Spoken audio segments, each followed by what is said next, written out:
Hi guys, so I'm back with another video. Hope you guys are having fun trying to find your path and everything, that if you hadn't had it since the last video. As well, I hope the basic tools that I mentioned in the last video as well helped you out a little bit.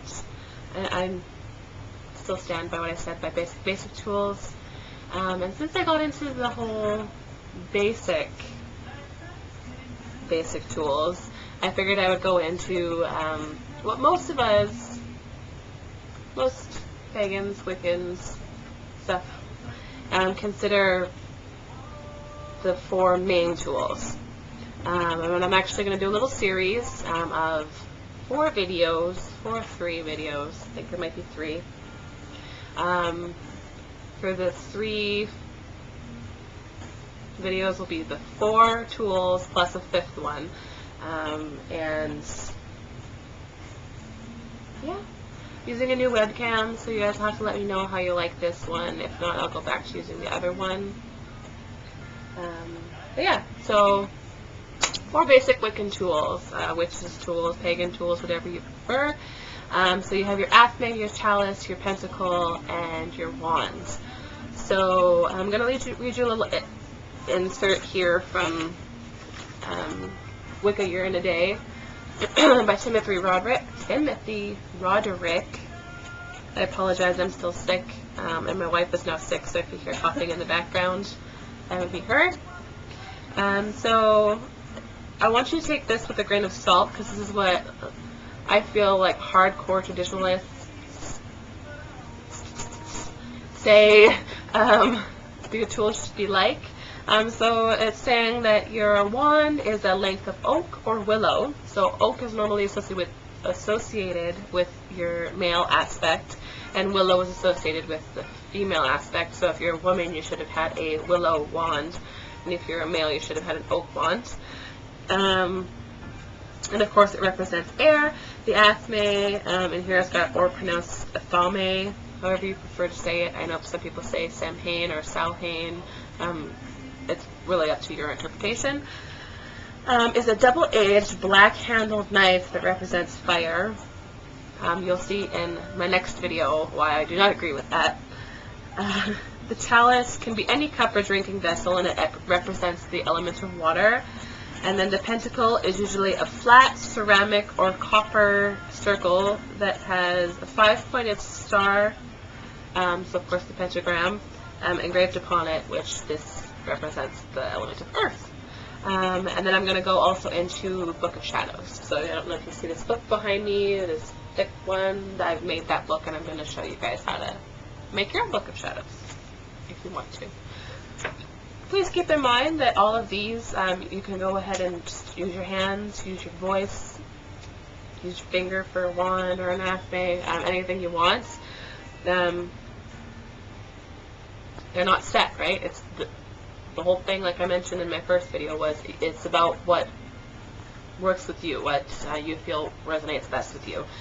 And like I said in the last video, I'm a very much physical being, so I need to have something there to show and help me represent and focus on my aspects. I'm not saying that I could probably learn to later on in the future just use my energy through my hands and through my speech, but right at my current moment in my path, I, bless you, need a representation. So today, I'm only going to do one of the tools, which is the wand.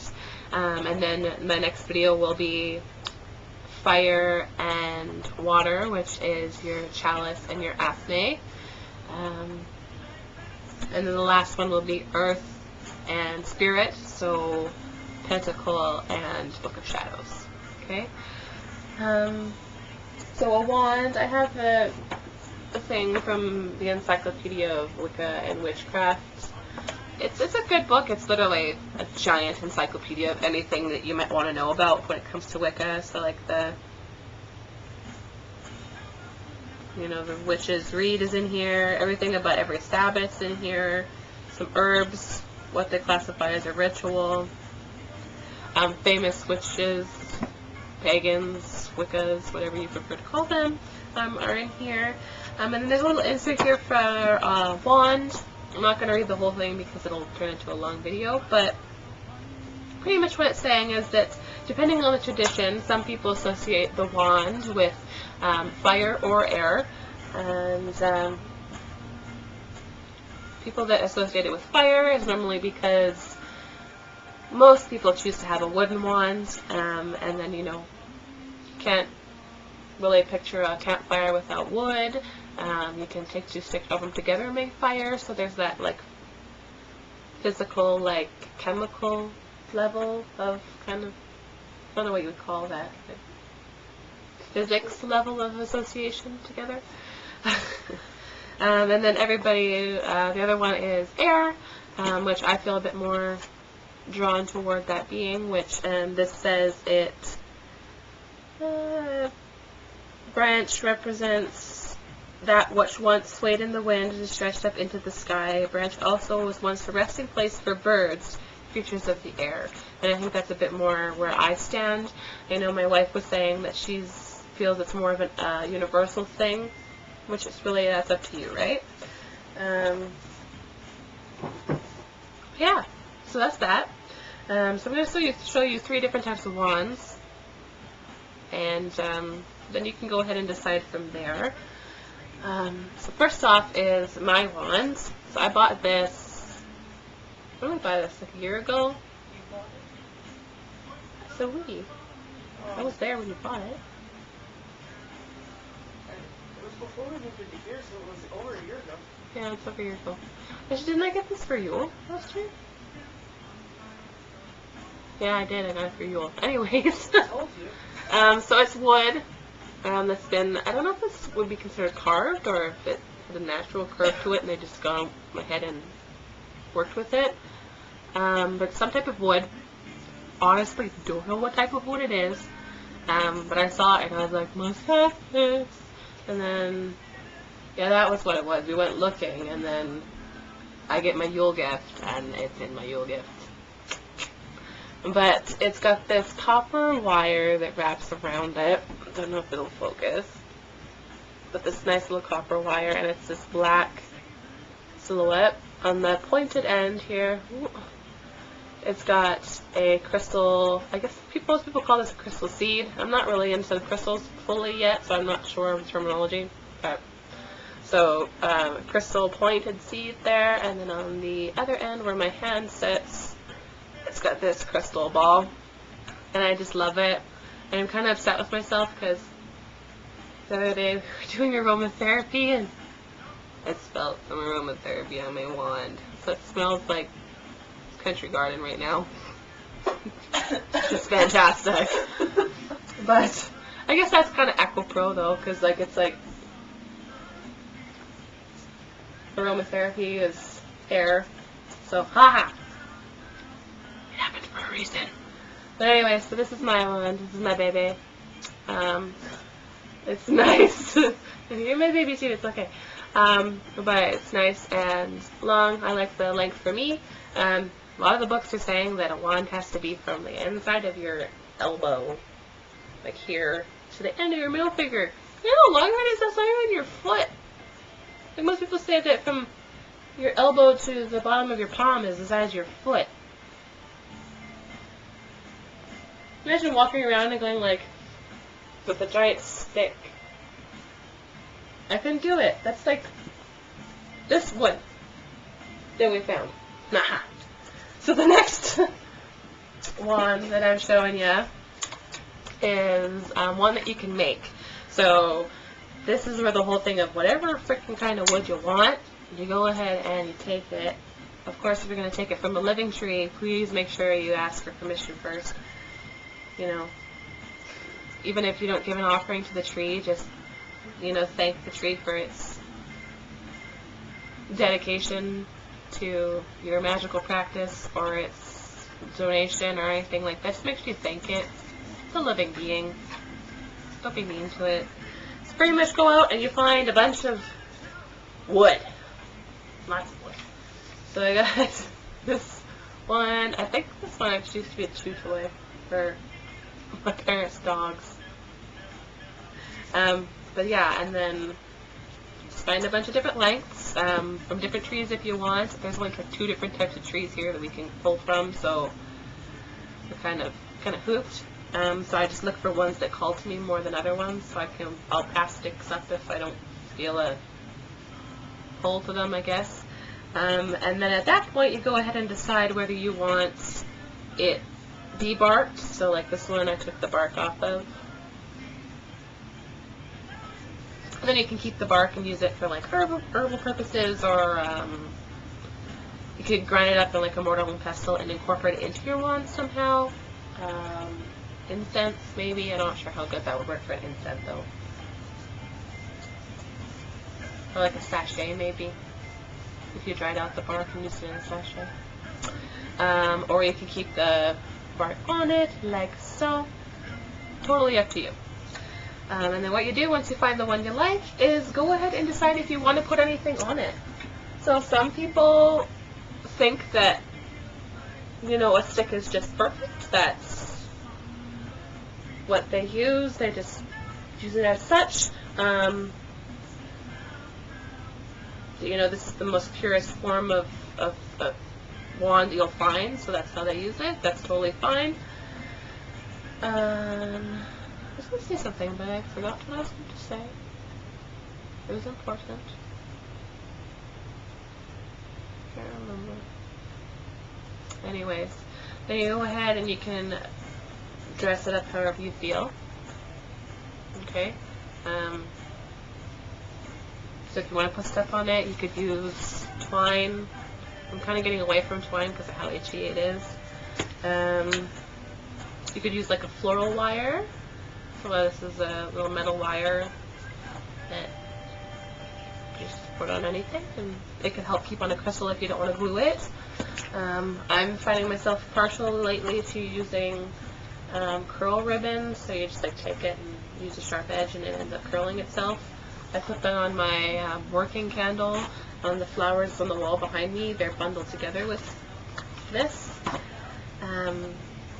Since I feel that it's associated with air, I figured I might try and incorporate feathers, but I'm not sure how I feel about having something hanging from a wand. And then what we are going to do is we're going to use a glue gun, and we're going to put some crystals on our wand. So,